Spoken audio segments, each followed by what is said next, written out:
Hi, my guest today is Max de Preez. And not only is he an investigative journalist, for which he's earned a number of prestigious awards, he's also the co-editor of Vrije Weekblad, a publication of which I've not missed one because of its balanced view on matters South African. But on top of that, he also authored 14 books on our history and politics. And today I will make use of mainly these two of warriors, lovers, and prophets. Can you see the picture? Right, and the other one is of tricksters, tyrants, and turncoats. But today we'll talk about something quite interesting, the Orang Cayen, or political exiles. The best known, of course, in South Africa is Abadin Tadia Chusup, or more commonly known as Sheikh Yusuf. Quite a colorful character, but he was an Indonesian Muslim of noble descent, and a sheikh, as you know, is an Arab ruler. He had a big influence on our history, but not only was he quite a big buddy of Simon van der Stel, in 2005 he was posthumously awarded the Order of the Companions of OR Tambo in gold for his contribution to the struggle against colonialism. Max, can you tell us a little bit about his early struggle before he came to South Africa? Yeah, Sheikh Yusuf is actually far more famous outside of South Africa's borders, especially in Indonesia, where he is the national hero of the Republic. Islamic studies students everywhere in the world know about this guy, but we know fairly little about him in South Africa. He was quite a remarkable man. He was born as part of the royalty on the island of Celebes, which is now Sulawesi in Indonesia. I think people will remember some serious earthquakes in the last few months there. And he grew up in the home of the Sultan. And very early on, it was clear that he was extraordinarily intelligent, but also very spiritual young man. So he was 18 years old when he went to Mecca, which was extraordinary. People used to do that in their 40s and 50s. And so on his way to Mecca, he went to live with the Crown Prince of Banten, one of the other kingdoms, and went on to Mecca, studied in Mecca and in Jeddah, and quickly became one of the most influential Muslim theologians in the Muslim world. And on his way back, he went back to his friend in Jeddah, in Banten, and joined the Sultan, his old friend, in his war against the Dutch. And so the Sultan was defeated by the Dutch forces, but Yusuf refused to give up. And eventually, when he was caught, he was supposed to be executed as a rebel. But they were so afraid of his massive influence that they saved him, and they sent him into exile to Sri Lanka with his wives and fellow imams. And they thought they had shut him up. He was living in Colombo, and Colombo suddenly became a center of Islamic thinking because he was so influential. He wrote in many languages. He sat there, and Muslim scholars from all over came to visit him, to see him. So eventually they decided, well, he's still a problem. Where else can we send him? Where's the furthest away we can send this guy? And then they sent him to the Cape. So he arrived in 1694 on the Dutch ship Voetboeg in Table Bay. And he came with a warning from the Dutch East India Company to Simon van der Stel, who was the governor then, saying this guy is very important.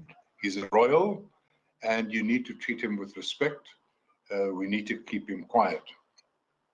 So they took him to the farm Zandvliet, which is between Muizenberg and Somerset West Strand. It is still there, Zandvliet. because they needed him to be far away from Cape Town itself, the settlement in Table Bay. But it didn't work either, because Zandvliet then became a place where deserted slaves and other young Muslims congregated around him. And I remember my old friend Ahmad Davids, who was one of the more famous modern scholars of the history of Islam, at the Cape. I sat with him in the Boerkaap, and he told me some of these stories. And he said, in his judgment, Zandvliet became the first proper Muslim community in South Africa. So he didn't live long. He died in 1699. And of course, the farm where he lived was then renamed Makassar. So his kramat is still there. You can go there. It's quite beautiful. People from all over the world come to the kramat at Makassar. Some of his wives and some of his imams. Oh, he had slaves, by the way. Oh, yes, that's not only was he did he mobilize the slaves and taught them Islam. He owned his own slaves. It's one of those things in the old days. His one daughter and some of his imams decided to stay. So his daughter Siti remained here, and she eventually married the Raja of Tambura, another kingdom in the south, in the East Indies. And the Raja of Tambura was also an interesting man, also a Muslim scholar. He came chained to Cape Town, and he was put in a cell in the castle. And then Sheikh Yusuf intervened, and they took him to the farm Vergelegen near Somerset West, which belonged to Willem Adriaan van der Stel.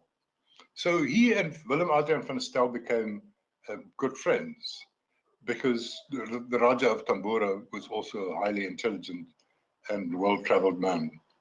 And he wrote the Holy Quran from memory and gave a copy to Van der Stel. He was in such good books with the Dutch that they allowed him to travel back to Batavia, which is Jakarta now. But then when he became involved in political activity again, they sent him back again. So here we have a bunch of people, because these are just two of several of these Orang Cayen, the men of repute, who were sent from the Muslim countries where the Dutch were the colonial master. And they came to the Cape and formed a local intelligentsia, because they were far more educated than anybody else at the Cape. Because, you know, the original Dutch, they were mostly soldiers and administrators and manual laborers. And so there were this group of men who were extraordinarily intelligent and well-read and well-traveled, and many of their descendants live among us. It wasn't, Yeah. wasn't Sheikh Yusuf's daughter the first royal lady to actually live here?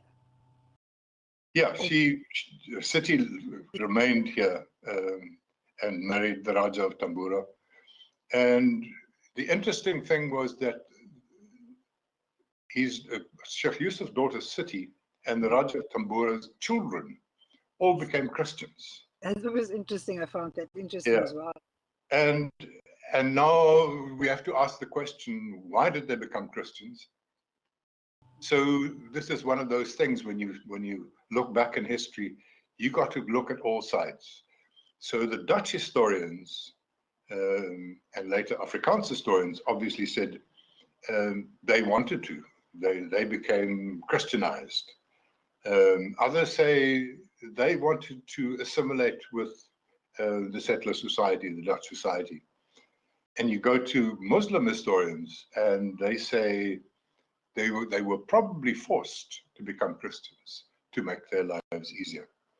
So But Ziti, they had a son. she remained Islam. Pardon?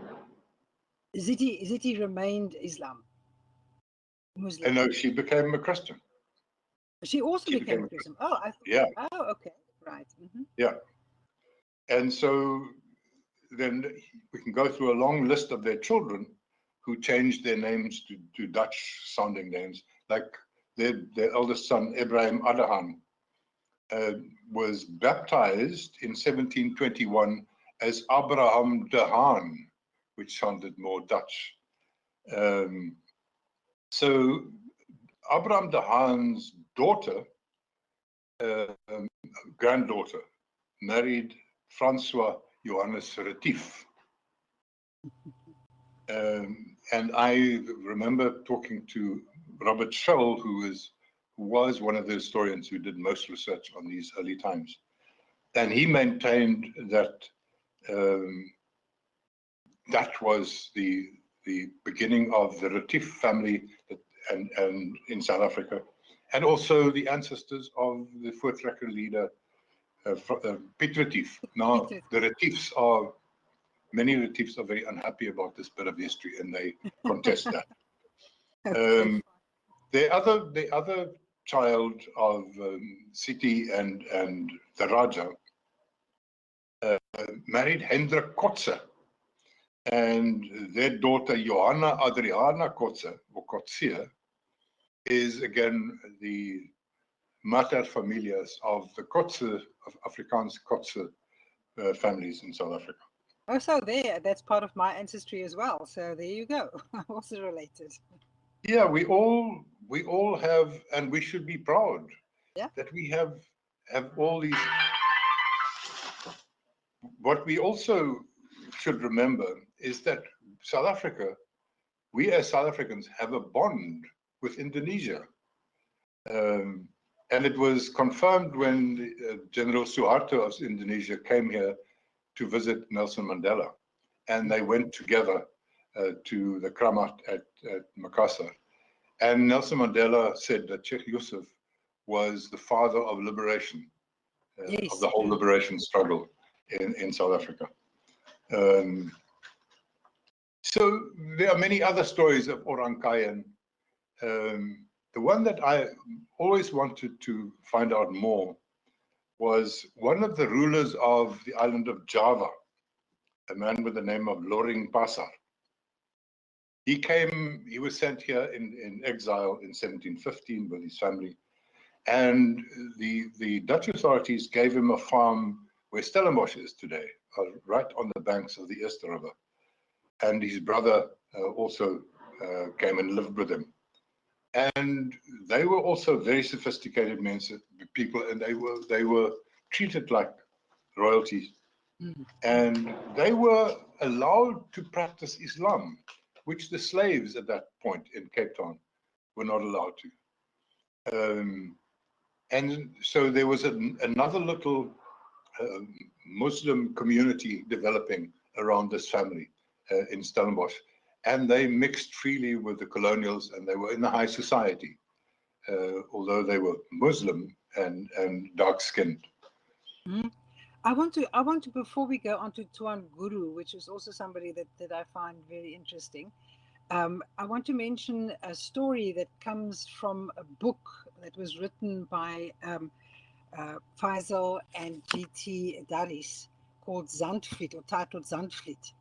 And before we step off, Sheikh Yusuf, the story is told that when they came on the voyage here, it was quite a hectic voyage, they ran out of water. And so Sheikh Yusuf put his foot into the ocean and told then the slaves to lower the casks. And when they pulled up the water, they were completely amazed that it was sweet, drinkable water. So that was one of the stories that is quite often spoken about in the communities. And that is recorded in this book, Zandvliet. So I don't know whether you heard the story before, but I think that's quite an interesting story. So miracles. Yeah, it was an interesting book also. Yeah, there are many little stories and other stories that haven't been documented yet. And if you go and sit with the old people in the Boerkaap, Boekhout is such a treasure in South Africa. Such people with such memories and documents. There are some of those documents of the early 1700s, where the originals are kept by families in the Boekhout. So they won't tell you about it because, so you got to know. And then if they really trust you, they will go into an inside little room and unlock a safe and show you these documents that are 200 years old and more, handwritten Muslim texts and so on. And they tell all kinds of stories.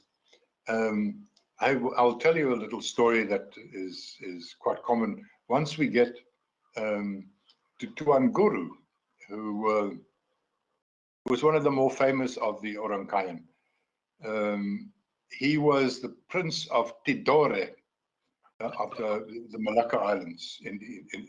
He came to the Cape in 1780, and his name was Abdullah Qadi Abu Salam. But he became known as Tuan Guru. Tuan Guru means Mr. Teacher. And perhaps Tuan Guru can be seen as the true father of Islam at the Cape. He came in 1780, but was taken straight to Robben Island. And he sat there on the island and wrote by hand, from memory, 2 copies of the Holy Quran. And one of these books is still held at the Dorp Street Mosque in the Boekhout. And he wrote books on Islamic law that became very influential at with the Muslim community at the Cape and was used. He was released from Robben Island in 1792 and started the first madrasa, the first Muslim school in Dorp Street. And he was also the guy who illegally started the first public Friday prayers in the quarry in Chapini Street in the Boekhout. And the lovely thing is, all these old synagogues and the cemeteries and the quarry in Chapini Street are still there. You go there. It is actually quite a little gem in our history. And Tuan Guru, when he died in 1807, is buried at the Tanah Baru cemetery in the Boekhout, and you can go to his grave. He was massively influential because he was an intellectual with a passion for teaching children.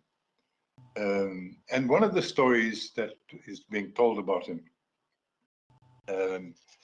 and some people believed it, and I'll read it to you from a recording of Professor Idia du Plessis, who was the head of Malay studies at Cape Town University many, many years ago. He tells this story in his book called The Cape Malays. One of these stories tells how Tuan Guru happened one morning to be among the crowd in Green Market Square, then a vegetable market, when a European farmer arrived with a wagon load of sacks, which he began to stack in the potato section. Then when Tuan Guru asked him what they contained, the guy replied, "Stones." Tuan Guru then tapped the sacks with his staff as he passed. When the auctioneer arrived to sell the farmer's potatoes, every sack was found to contain stones. Only after the farmer had pleaded with Tuan Guru did he come back to tap the sacks again and change the stones back into potatoes. Yeah, it's a beautiful story. And I always think of, when I go to Green Market Square, which, as we know, is still there. It's now a bit of a tourist trap and a bit of a flea market. But it is truly a historic place where people like Tuan Guru walked. His school grew and grew, and at some point had 500 pupils. It became one of the most successful schools in South Africa at the time. And we will get at a later occasion, that school was the actual birthplace of Afrikaans as a written language. As a written language, exactly. So Tuan Guru's staff was also at a stage kept in the Owl Mosque, which is the owl being meaning first. And if one can arrange with some of the guides, the tourist guides in that area, one can actually visit the Owl Mosque and see the staff. It's quite an experience. And also the copy of the Quran also are kept there. When I was there last, actually, it was the Quran was being maintained in another place, and they had to redo some stuff.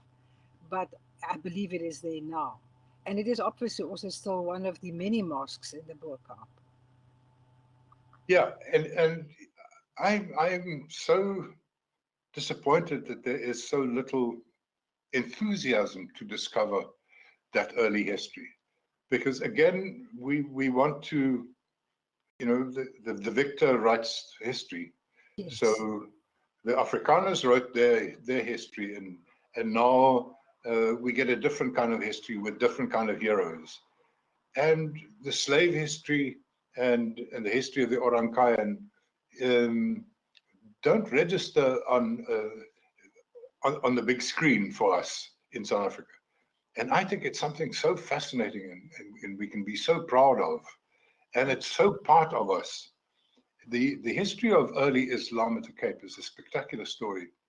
And it tells us that Islam has been a part of our nation right from the late 17th century. The Muslims didn't come from the Arab world sometime later. They were part and parcel of what we became as a nation right from the late 1600s. And that's important for the religion of Islam, but it's important for all of us. And there were many stories. Once you get into those stories, it becomes very fascinating because many anomalies and strange tales. I mean, for one, the Orang Cayen fought for the rights of the slaves, but they owned slaves themselves. And there are many gossip stories about some of these holy men, their dealings with wives, with other men's wives, and cheating on their own wives, which makes them just very human in my book. exactly, makes them round characters. There's a story of Sheikh Yusuf as well, who had a love affair with the Sultan's wife and was put in prison for it way back before he came to the Cape. But then was pardoned quite soon after that, and actually made the main imam of the Sultan at that at that stage. But yes, the influence of Islam and the people of Islam was not only on the religion and on the on the Islamic community, but also on our food in the Western Cape, and also on, like you said, in Afrikaans. I mean, there was a Yeah, huge influence of these people because, like you said, they were intellectuals. They were people that were learned men and well traveled. So the influence is there, and it is very often just neglected. When you today visit, of course, the Burkamp as a tourist, you only see the colorful houses. yeah, And there is a lot more to know about that. So, I would yeah. always recommend that you actually get a tourist guide who is living in the Burkamp to actually guide you. Not that that will exclude all of us who don't live there and who know a little bit about it. But I do think that anybody who visits Cape Town should actually make a point of visiting the Burkamp and learning a little bit of the history. Do you know anything about the stories about the colorful houses? Yeah, they're not the original houses. They were the Burkamp was developed for the so-called Cape Malay community, and some of those homes are very old. In fact, I owned one and lived in one in Lion Street for quite a while, and had a very lovely time living in the Burkamp. Beautiful views over the bay and the mountain. But it's all very controversial because people like me moved in there, which is why I moved out. um, and we sort of gentrified and modernized it, and it started losing that old character.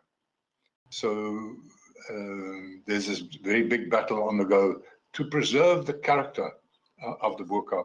And of course, what you have is tiny little houses that had been in a family for many generations, and suddenly, and they are working class people, and suddenly it's worth 4, 5, 6, 7 million rand.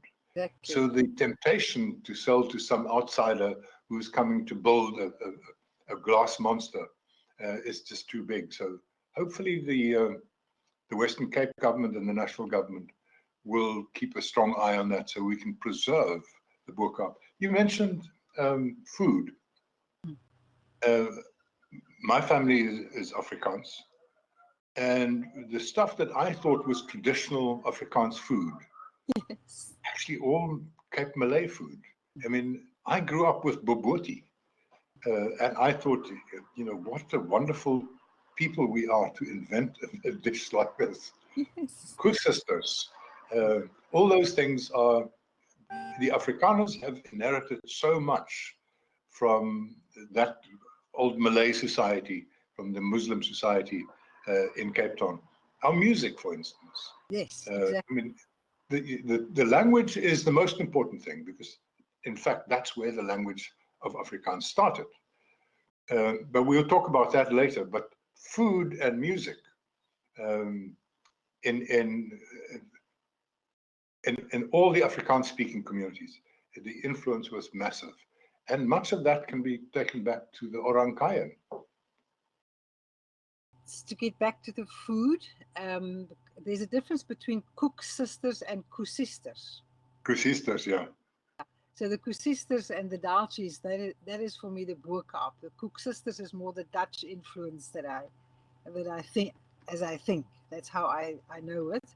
But koesisters is something that I never miss when I'm in that area. Yeah.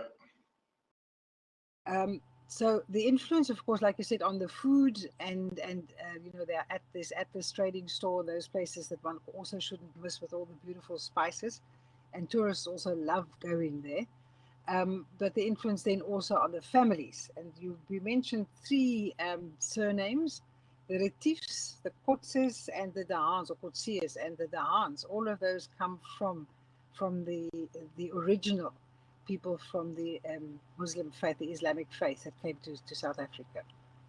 Yeah, now we're only talking about the Orang Cayen, the exiles. Yes. We're not even talking about slaves, because many men, many of the Dutch men, or some of them were German soldiers, our ancestors as Afrikaners, married slave women, or even just fathered children with them.